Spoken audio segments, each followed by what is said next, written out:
Welcome to Coach's Corner, everybody. I'm your host, Coach Tripp. Thanks for watching the show on this Wednesday night four-wheel drive edition to Coach's Corner. To my left, Billy Pendock, my high school teammate, Syracuse defensive lineman in the early 80s. And below me, Blaise Winter, his teammate at Syracuse, part of that four-wheel drive. Look at them showing the guns. Holy cow, you look like Pat McAfee, Jr. Whoa. Don't tell me. I don't want to hear that. Somebody's going to yell out what? Take off your shirt. In what way of hell? Take off your shirt. Take off, man. I mean, where's my chest line, Billy? Is yours dropped? Man, mine is dropped, man. That is a handsome devil right there. He is, man. I'm at my playing weight, but it's proportioned a lot differently now. You're the best looking person of these three people there, Tripp. Hey, thanks, guys, for joining the four-wheel drive. Of course, ahead of me, you can see to my left, Billy Pendock there. Blaise is to the right. Timmy Green and J.D. Kimmel, part of the four-wheel drive defensive lineman at Syracuse University in the early 80s. All played in the NFL. All were exceptional guys. Everybody from a different background, but that's what we talk about here on the show. We talk about different subjects. Last week, Blazer, you were going through the storm, and how did you make out from the storm, Blaise? Say that one more time, my man. I was just make out by you know who, Billy, my wife. So, Angie. Okay, say that again. All right. Hey, Blazer.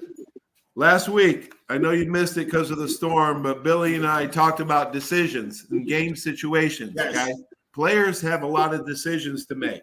We talked about how many, actually. We talked about each player, 11 guys, that had to make around 10 to 12 decisions on every play.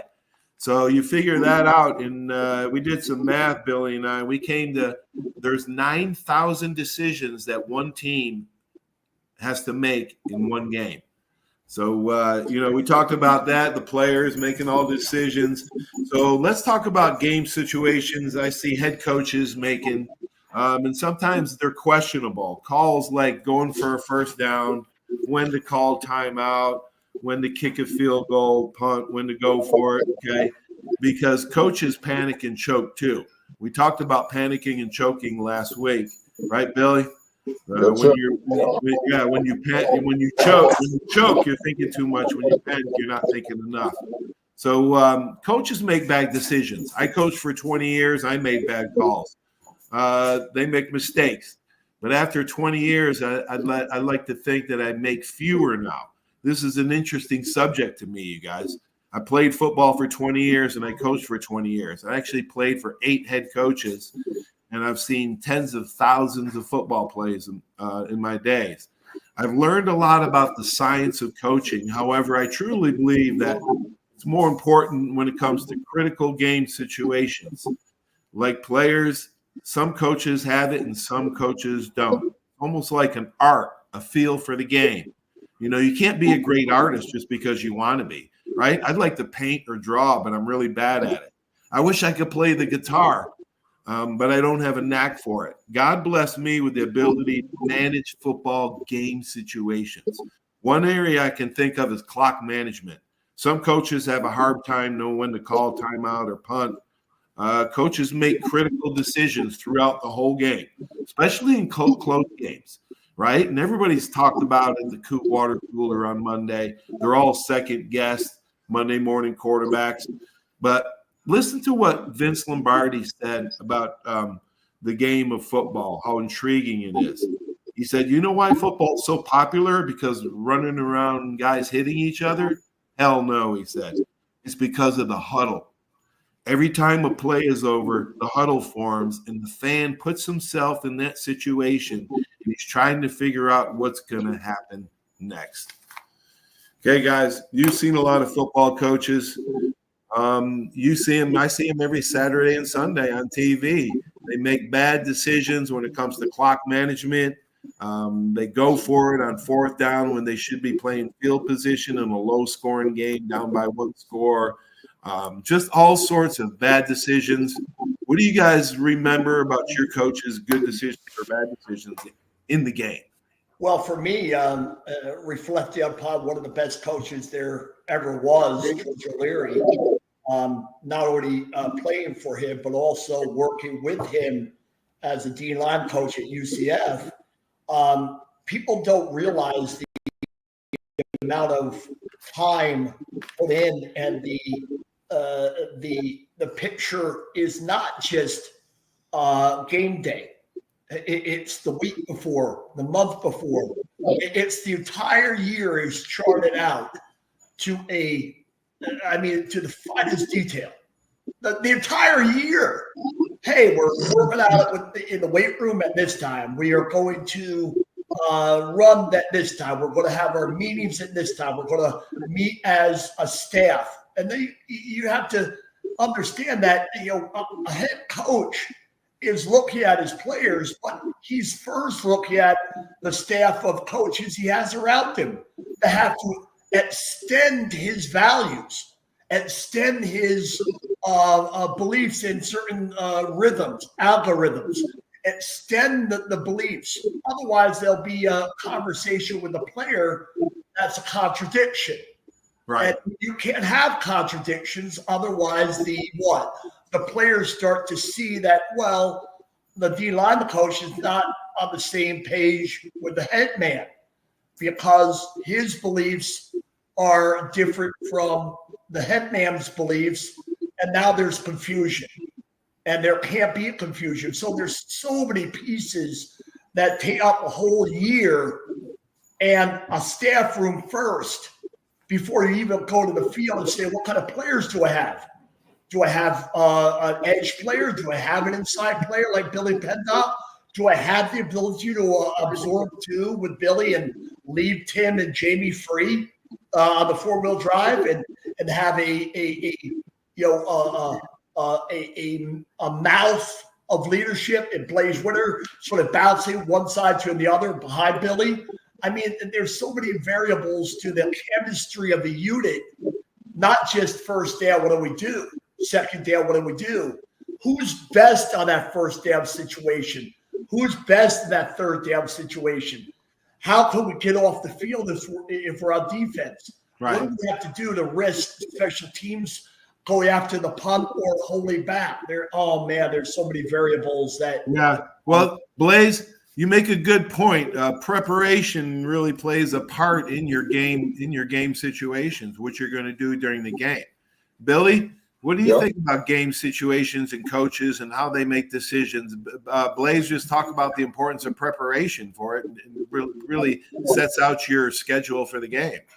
Well, nowadays, when you talk about, he makes a great point, and the things that are involved are endless. And like he said, I mean, with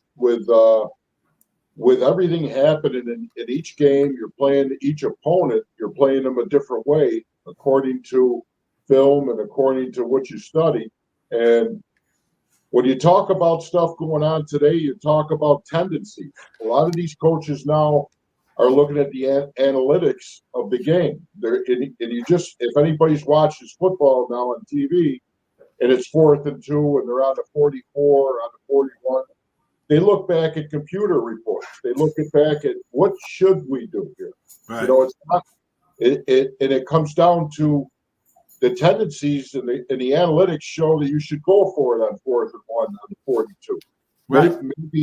Maybe you got a coach that has a feeling that his defense is going to support the offense. So yes, if we don't make the first down, our defense is playing good that day, and we can stop them again. It's a lot of both. If you look at, we look at back when we played, and when we played D-line, a lot of it was, you got the call in the huddle, and I remember not really thinking either way, whether I believed it was going to work or whether I didn't believe it was going to work. I just trusted my position coach going through the head coach that was the play that was going to work. So, yeah. Well, but good. It's a lot of parts to come together to make that decision. And It's not just cut and dry anymore. Yeah, you're right, Billy. You have to adapt during the game depending on how your team's playing. You don't have to rely on the science all the time. I think it's a sixth sense of some of these coaches. The art of coaching is when to rely on your defense. Endless scenarios. You go over Billy. Blaise talked about the preparation, endless scenarios of preparation. And then you talked about what happens in the game. Okay. Blaise, you got something? But it's also the personalities. I mean, a master coach understands that Billy Pendot is not just a strong man holding the point. He's a personality type. I think we seldom talk about fits, personality fits. The four-wheel drive was outstanding because of the personality types and how they were placed by the head man, by George O'Leary. I mean, they were placed in a certain position, and every once in a while you will see them change places based upon down distance or who we're playing against. If you're playing against an our Dave Pitt, and they had Dan Marino, and they had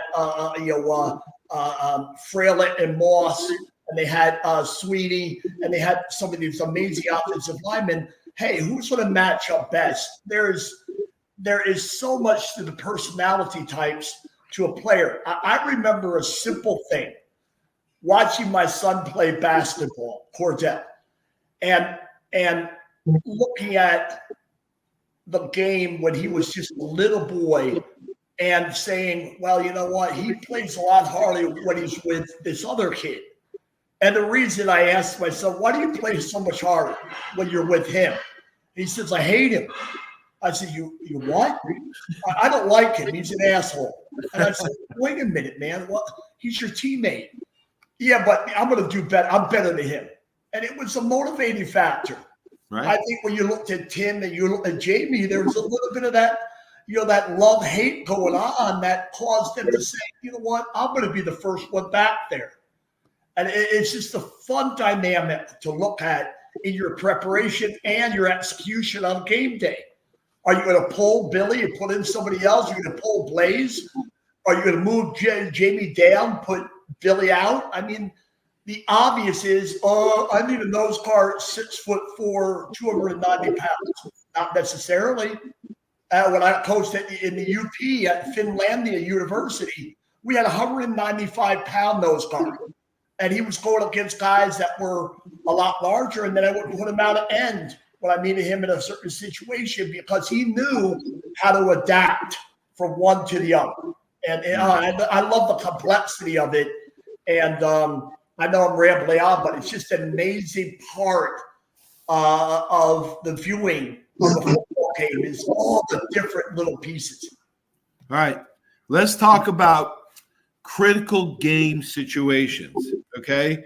Another critical time is like a timeout right before the end of the game or before the end of the half. Maybe it's really, really late in the game in a close game, okay? And the coach calls timeout and he brings the players over, okay? Now, there's some things that I've studied and I've read some books and witnessed myself over the years playing for O'Leary and Coach Bryant that I found that you have to the coach must show your players confidence, composure, and optimism, okay? I would tell my players something like this: we got this, guys. We're right where we want to be. And then I learned this from Kenny Stabler. This is interesting. I would reframe the pressure situation into a fun challenge by saying something like, wouldn't it be great to stop them and win this game? And also, guys, go with what they know. Don't ever try to draw something up in the dirt that you haven't practiced in a long time. Say something like to the guys, we know how to do this. We're going to get this done. We're going to get a stop right now, right here. Trust yourself. We will stop them.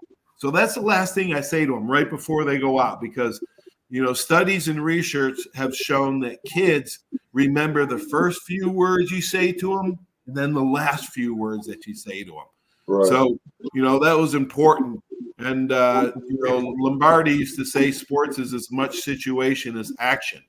So I think that's important to say to the kids right before critical situations. I also think that coaches have to take a different disposition in games as opposed to practice. In practice, you're pushing them, you're riding them, you're driving them, you're pressuring them, you're testing them, and you're hard on them. You're working them like a dog. In the games, you should be friendly, open, communicative. I noticed a drastic shift from my DB coach at Alabama, who was excellent, and I really didn't get along with, to be honest with you, all that much. But he was different in the game. The games, he was very calm and friendly and open. And in practice, he'd just ride me like he hated me. And so I always felt good in the games, about going into the games. And I think that works. Guys, what do you think about that? Hey, Billy, I'm gonna ask Billy this too. What is quite common at halftime? Because I think the greatest coaches are masters at halftime. I mean, prepping a team to play out of in the first quarter is pretty common. There's certain things you're done in the week, right, in the meeting room, on the field. But man, when you have to adjust or you have to hold a group of people together, almost everywhere I've been, Billy, I've heard coaches say this. If we could just change those 3 plays.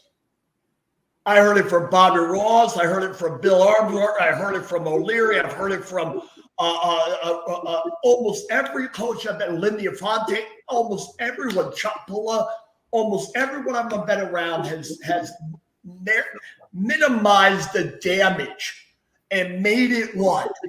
It made it fixable. We can fix this. 3 plays out of the 50 or 40 we played in the first half, and we're on top by 2 touchdowns. I found that as an amazing statement of hope for a dejected group of athletes that might be coming in on the losing side of a first half. Right. Yeah, you got to play reverse psychology with them. Coach Bryant, we'd be losing, everybody be down. Coach Bryant come in and say, we're right where we want to be. They're all fired. Yeah, they're all fired up. Think they're going to kick our ass. Well, they got another thing coming. I mean, remember those speeches, man? I mean, oh man, they always minimized it. But Blaise, and on the other side of that, I mean, I played for coaches, and I remember, when you go on and play in the NFL and you play for different coaches, and you see exactly what Paul Tripp is talking about. You got those guys pushing you, and then during the game, they become a different animal. It's kind of a different. But and I played under George for 7 years, and I can honestly tell you this. And I've been around him a long time, and my stint through my 3 years in high school, 4 years in college, there was never a letdown by him.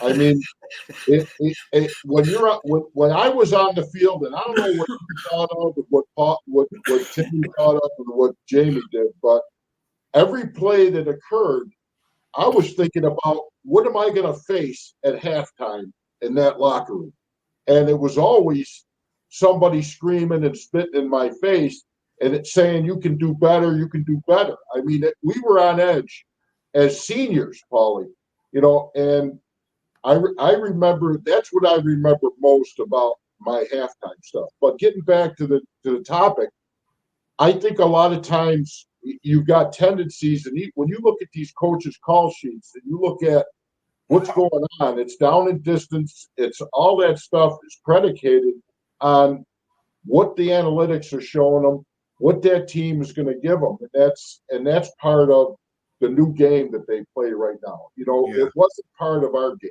I don't think.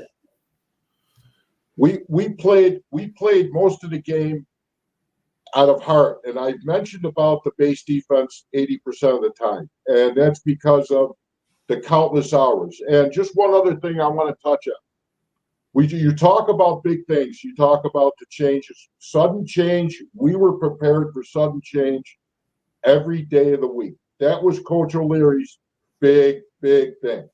Yeah. And you know this. Everybody knows this. You come And off third the down, right, Billy? And third down also. Third down, get the hell off the field. right. But you come off the field after Turnovers. 2 series, you sit down, offense fumbles the ball, you're just starting to get a drink of water when you got to go back on the field. Now, we've all been there. What's the first thing you look in somebody's eyes and they're, oh my God, everybody's down. That's a big part of sudden change and a big part of preparation. Yeah, sudden change is so important. Both the coaches that I played for, Coach O'Leary and Coach Bryant, they didn't know each other. They didn't talk much, but they both were huge on sudden change. Both of them stress that more than I can stress here on this show. So, they were both in the same spot. All right, Blaise, we want to tell some stories about George O'Leary and his shorts, because he wore shorts when it was 25 degrees out, okay? Now, I like to wear shorts and sweatshirts, and I'm famous for wearing shorts during playoff games down here. But tell a story about George and his shorts. Did McPherson make him wear long pants? George had his style, man. He had his style. He was committed to his style, and even as a lobster in Florida, working with him, seeing him absolutely burn to death almost on the field. I think he ended up changing. I think he put on a hat. Did he put on a hat? Anyway, I mean, I never saw a person turn more a vivid red color. It's Irish. And George did out in the Florida sun. But he had his, that was all part of who he was. He's, I believe he's a really genuine tough guy. And being a genuine tough guy who likes to, point at you with that bent finger. Remember how many times you saw that, Billy? It was always bent. I don't know what the story is behind it, but it was never straight. It was always bent. And we're looking to the left. What are you pointing at? And, I'm pointing at you. And it looks like this. Let's see my finger. It looks like that. Yeah, we all have some of that going on. But he had his outfit. He had his color. He had his artificial color that would come about if he was pissed off. So he was red quite often, even in the winter of Syracuse. Oh, he's bland. Yeah, he's very bland. Georgia. He was, when he wasn't happy, he was lobster red. And it was a sign of, oh boy. And he had that same hair that you had and you have. And he just had a way. When I was a coach, my players would tell me, my players would be looking over my shoulder, and my players were telling me, here he comes. And I would say, pay attention to me. I don't give a damn. But we all gave a damn. Why? Oh my God, we're going to get our asses ripped. Oh, it was, hey, but Coach Bryant came down from that tower. Oh shit! Somebody was getting it, and it might not be a player. Hey, it might not be a player. It may be a coach. Yeah, and they all knew it. They all knew it. Like, they all knew it. Yeah. I remember Victor Gray. He's getting closer, Coach. Coach, he's almost behind you. And I'm looking over my shoulder a little bit, like, hey, don't worry about it. And then I would point at him and say, I'll break your fucking neck. You touch me, I'll break your neck. And we had that type of relationship. And you know what? He loved that stuff. He literally loved to torment people. To be afraid of him. Hey, man, relax. It's all right, man. Don't let me get underneath your skin. That was all part of life with him, and his outfit and his personality. Oh, my God. Saban, Dan Antonio had his style. How about the vest of Jimmy Tressel? What was that called? That sweater vest he had on all the time, and it was his persona. It was his style, and he couldn't care if it was 20 below, right, Billy, or 95 and humid. It was there, man. He was coming. Oh, Coach Bryant had that houndstooth hat, man, and then tell you what, that hat gets hot, man. Yeah. Well, Billy, I mean, isn't O'Leary one of the most genuine human beings? I think he's a genuine human being. Yeah, I've got thousands of memories of things that went on, and when you think about, I think about the day we're in the meeting. I don't know if you remember this, and Mac just took over for Maloney, and I remember when we were freshmen, Coach O'Leary was down on the field with us. And had come off the sideline.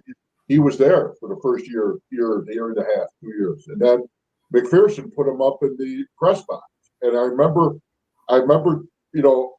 Mac saying to him, "Not only are you going in the press box, but you're going to wear long pants."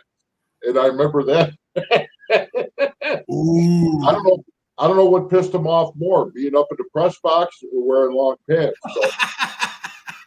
So, but he took it out on us during our individual sessions. Yeah, I think that's a great example of when you look at a staff room and are we always on the same page? No, at times I literally was going to break his neck. I literally was going to lose my mind with his tormenting of coaches and you're not doing enough. Well, we're only 5 yards from first place. What? We're only 5 yards out of first place in defense. No, we're never out of first place at UCF in defense. Never.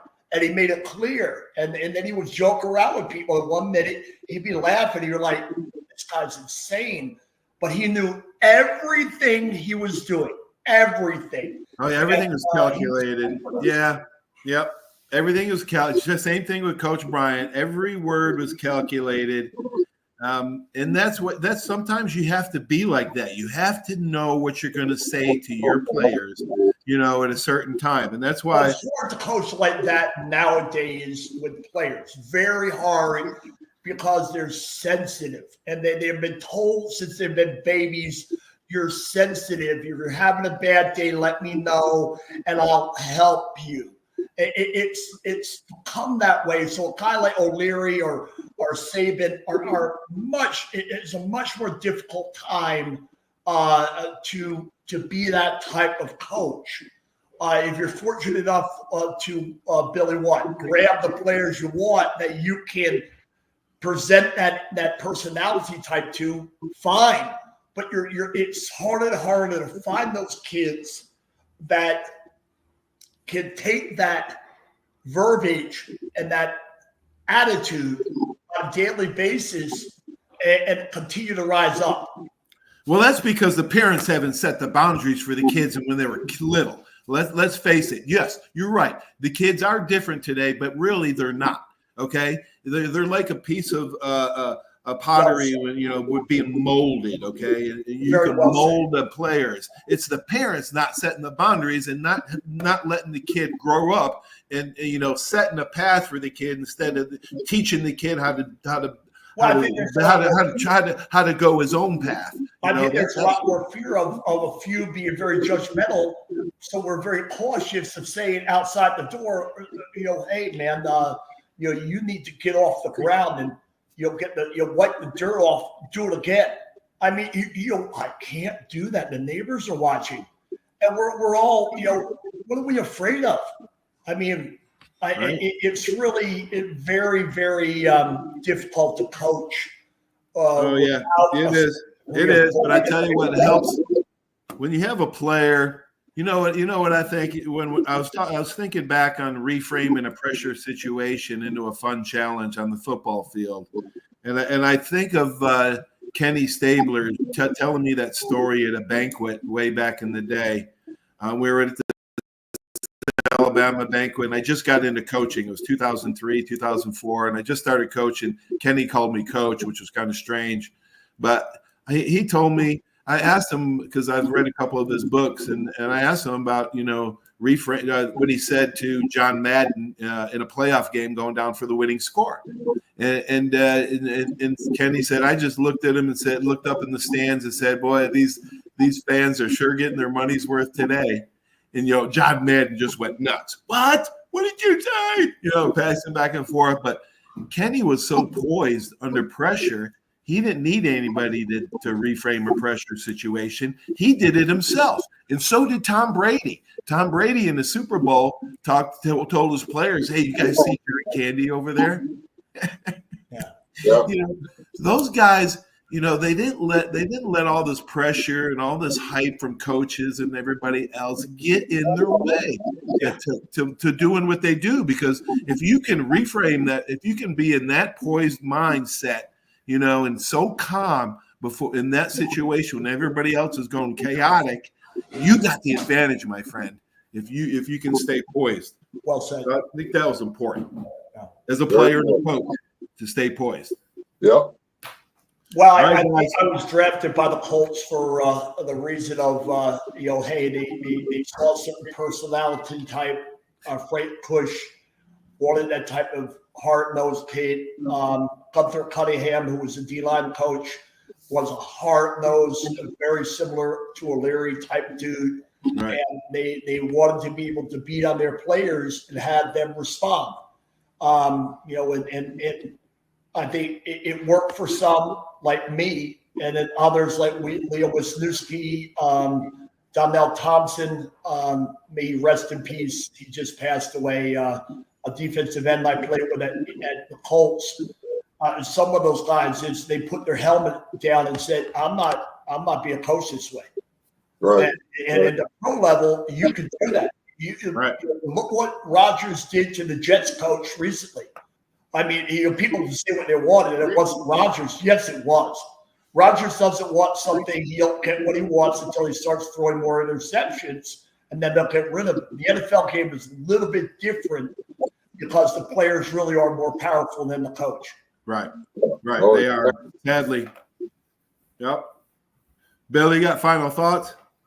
Yeah, they're great points, and I always think back to when we go back and you think through high school and when we were growing up, how you talk about the different kinds of kids that were. The kids are all the same, but you had a coach come in that first took a hold of the AD and the superintendent and said, we're going to change the values of the parents here, so the parents can then change the values of the kids. And it wasn't all about, even though we wanted to win, it was about being successful.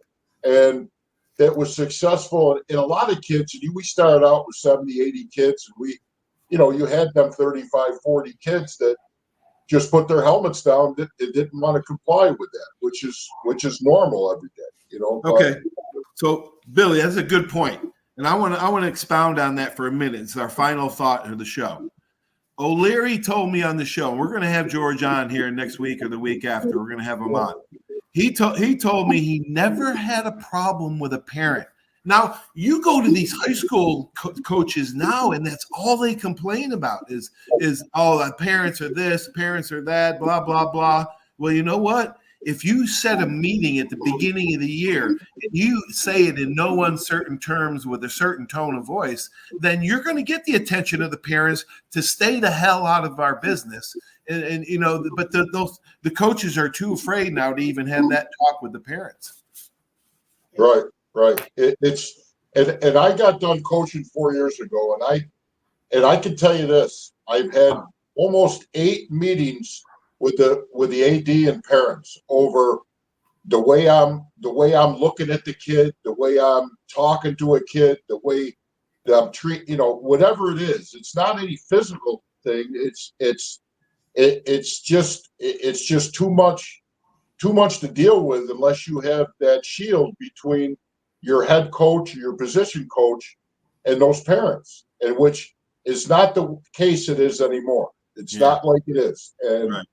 I don't know what other states are like, but here in New York, it's the parents are involved 100% with every decision that's made on the field.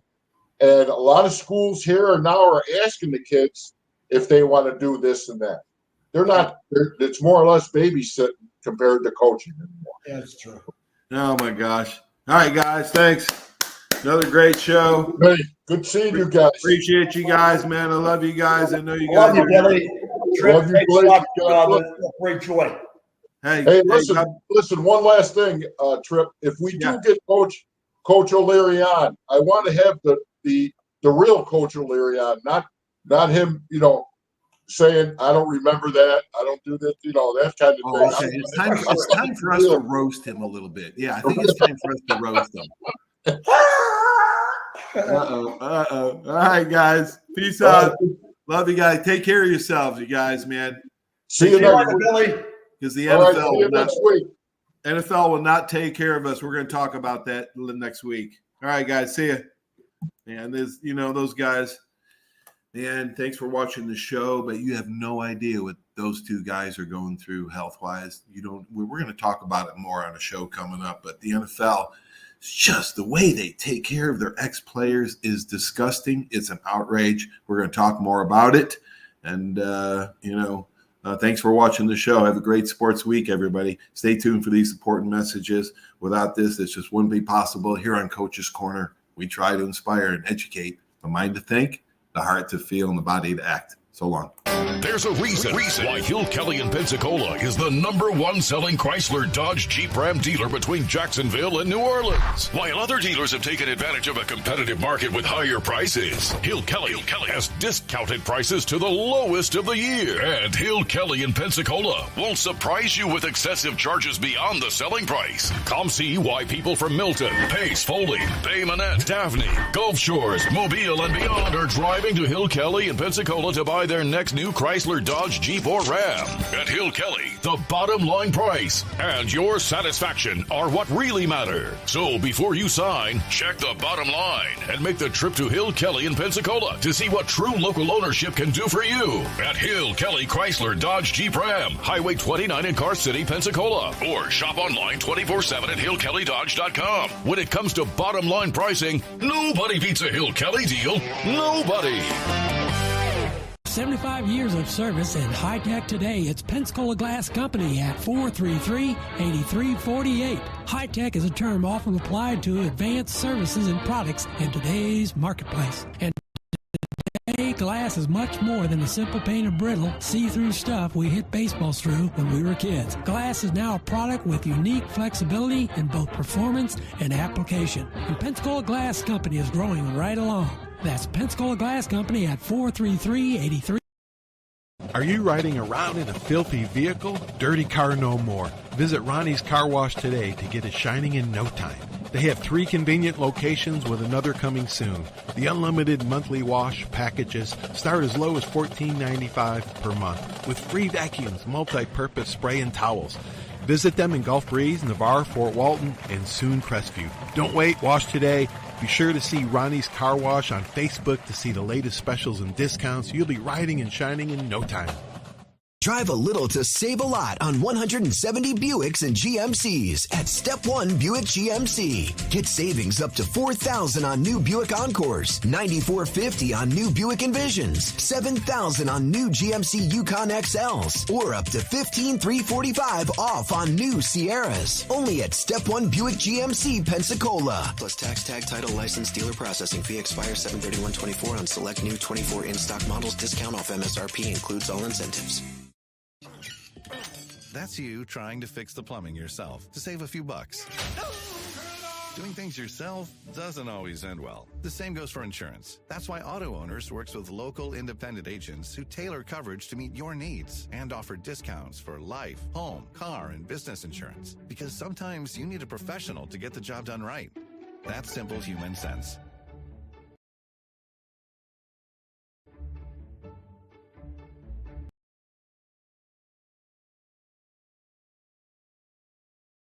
Hey, Bill, some game, huh? I haven't really noticed, Paul. What? The biggest game of the year? I've been looking over my insurance. Talk about problems I'm trying to figure out. Well, do what I did. Call the Seiler Agency. They showed me what I needed and what I didn't. They even saved me money. Now, instead of worrying about my insurance, I can worry about the big game. Contact the Seiler Agency at 476-7443 for all of your insurance needs. Your independent agent for home, auto, boat, RV, commercial, general liability, life, and sound investment strategies. Call 476-7443 today. That's you trying to fix the plumbing yourself to save a few bucks. Doing things yourself doesn't always end well. The same goes for insurance. That's why Auto Owners works with local independent agents who tailor coverage to meet your needs and offer discounts for life, home, car, and business insurance. Because sometimes you need a professional to get the job done right. That's simple human sense. My name is Steve Reynolds. I'm the manager and owner of Cordova Lanes, and we help keep your mind out of the gutter. Cordova Lanes is part of the community of Pensacola.